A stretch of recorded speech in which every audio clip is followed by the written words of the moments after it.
But when you know that you want more, you desire more, whatever more is, you gotta go get it. So I accepted the position at my big tech company because honestly, who wouldn't? It was a great opportunity, but I always knew that my goal was to run my companies full time. I just wasn't sure when or how I was gonna get there. So who is this video actually for? This is for you who is watching this video, who is working a job that you may not necessarily hate. You may like the people, but the goals that you're hitting every day or every week or every quarter are not your goals. They're goals that were set up by someone else. And let's be clear, this is not about hating your job or hating corporate or hating a 9-to-5. That is not what we will ever talk about on this channel. This is just simply about recognizing when there is a vision that you are working towards every day, but it is not yours.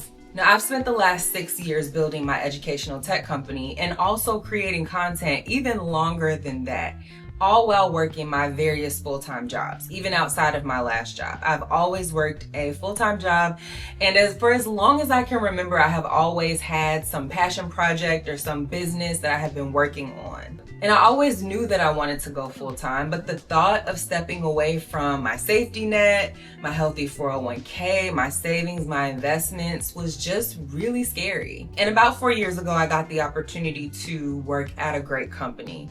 And while my last job, the job that I had previously, was supposed to be my last, and that was where I was gonna stay and kind of just, work my business on the side, and I wasn't going to take another job because that was just going to be a distraction. I decided to take this job because, again, I felt like it was a really great opportunity, especially for someone who works in tech, is a UX designer, to work for a big tech company.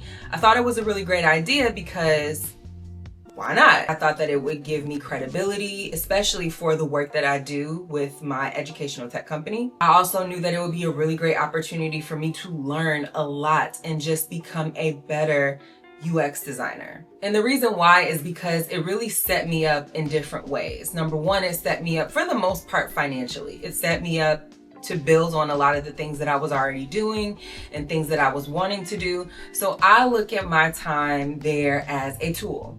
And that's how everyone should look at their jobs and where they are, as tools and as resources in order to get to the next level, whether that's another company or whether that is to leave and build and start your own company. But it also came at a cost because it set me back from a time perspective for when I wanted to actually take the leap and go full-time on my businesses. And actually, for the first year of me working at this company, I actually put my business down. I thought that because I was starting a new job at a big tech company that I needed to focus, and so that was one excuse that I gave myself. This was also right after COVID, so things were opening up a little bit and we could, we were free to kind of go outside and do the things that we weren't able to do before. And I was also in a new relationship and I wanted to focus on that. So for the first year of me working at this company, I wasn't doing anything, side business related. It was just working the job. And I'm not gonna lie, although that first year was pretty fun, there was a lot going on and a lot of healthy distractions, I did wake up one day about a year later and say, what are you doing?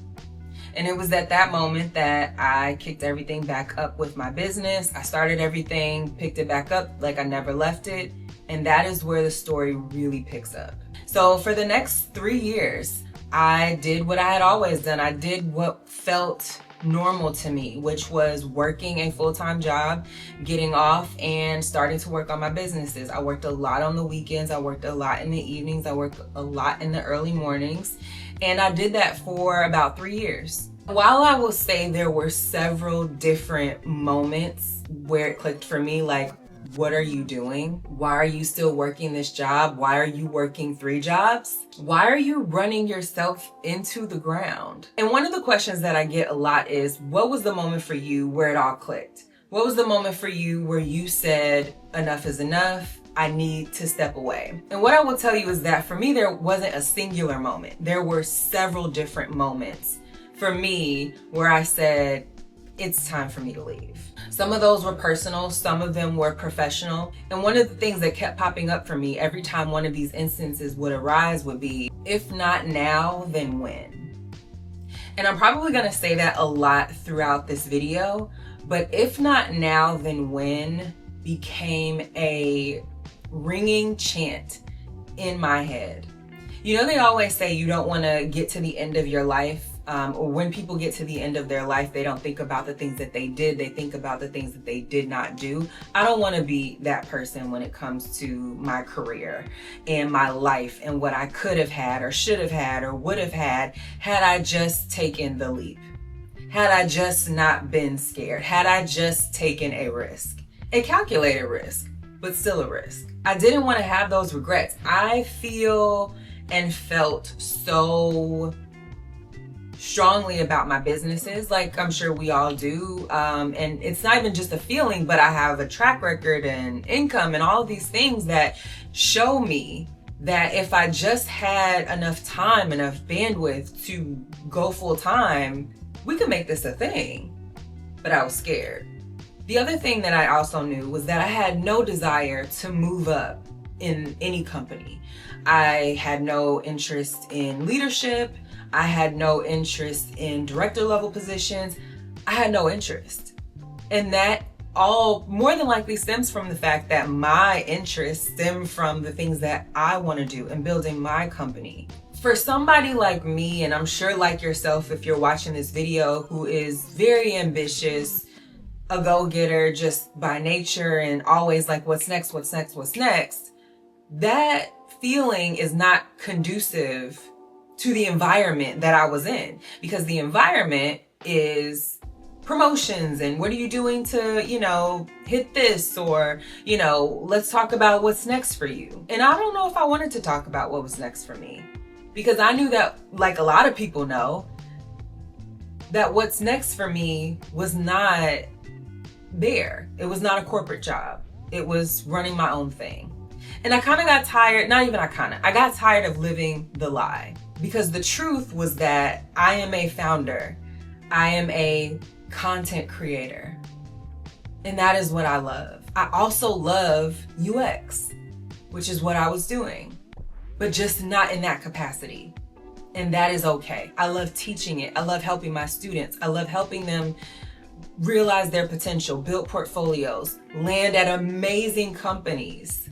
And that is my purpose. But when you know that you want more, you desire more, whatever more is, you gotta go get it. You owe it to yourself. And for all of the work that I'd put in my various companies in the various areas, I owed it to myself. And so I kept coming back to the question, if not now, then when? When? And that time, that window, that gap is gonna look different for everybody. But for me, I had a decision to make. And so I made it. I also say that as I was contemplating the when and the how and all of that around leaving, there were so many outside influences that were showing up, probably indirectly, that were contributing to the fear that I was having. It would be anything from seeing all of the layoff numbers and hearing all of the stories to just knowing how bad the job market is right now. And for a very logical, rational person like myself, that does not actually feel like a really great time to step out. But if not now, then when? And every time I would see one of these stories, that fear would be put back inside of me. And you know what's funny? The whole reason why I'm even talking about this is because now when I see those stories, it doesn't affect me at all. What used to trigger me or used to give me some type of fear doesn't. I'm not affected by it at all. And I think what that more so has to do with is our internal fears. And when we have too long to think about something, to think about making a decision, you're gonna come up with all of the excuses not to. And I'm here to tell you that all of those things that used to make me feel some type of way, I literally could care less about. And I'm not gonna lie, another thing that did give me a little bit of pause was the thought of who I would be if I didn't have my career if my title was no longer Ashley the UX designer? And it sounds really strange even saying it out loud, because I've always been Ashley the founder, Ashley the, boot camp instructor, Ashley the content creator, and that was always good enough for me. But the thought of leaving somehow, again, this was probably the fear, made me start to kind of contemplate this and who I would be if I left. Would I be less important, or would I be more important leaving my full-time job and leaving that title behind? And what I can 1000% say now is I don't care. I will always be Ashley the UX designer. I am Ashley the founder. I'm Ashley the content creator, and all of the other hats that I wear. The identity piece is a big thing, because a lot of times it is what holds us back from making decisions. If we feel like part of our identity or part of what legitimizes us will be stripped away. These are all just titles. And I have given myself the greatest title of all, which is to have founded something, to have started something, to have built something that people want and people need and people enjoy, and that has changed people's lives. I have changed people's lives through my program. People who have taken my program making $49,000 a year, and their first job, they're making $85,000, $90,000, $105,000 a year. My program has changed lives. That is more than I will ever be able to say that I was able to do working at a corporate full-time job in that role, in that capacity. So again, it's the reframing. Again, it's the things that we tell ourselves. It's the fear. None of that was even true, but it was things that I was thinking about and that were festering, and they had literally no basis. I am here to say that the fear is not protecting you. Sometimes fear does protect you, and you'll know when that's real. But most of the time, it keeps you comfortable. It is not a real thing. And it is there to keep you in place, because your brain is telling you that something is not safe. But if you build something correctly and you take the necessary steps to ensure that you have some sort of a runway into whatever it is that you are moving into after leaving your job, that should feel more safe. That should feel more secure. That should give you some more cushion. And that's what I had. I just was stuck and was staying. And I will say there is a little bit of delusion that is a part of this recipe.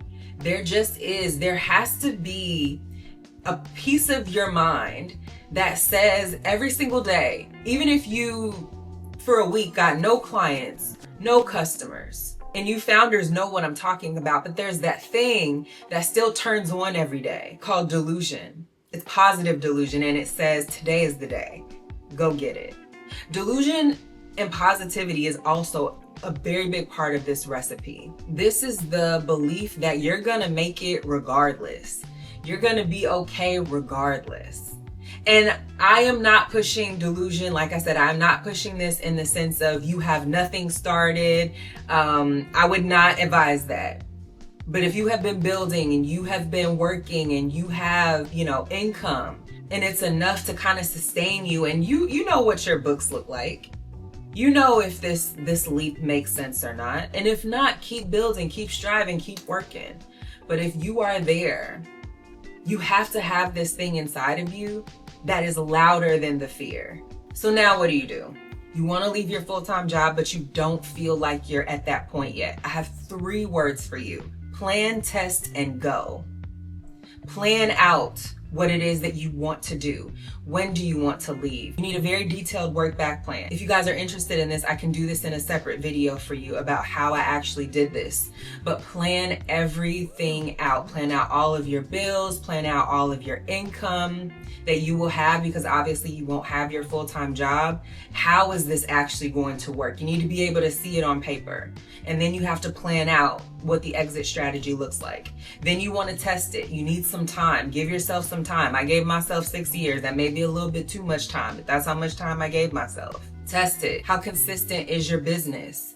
What are your slow periods? What do you do during the slow moments? Test that. And once you've tested it and it's proven to be something that you know will work, you need to go. I'm still a person that is all about logistics. Everything has to make sense.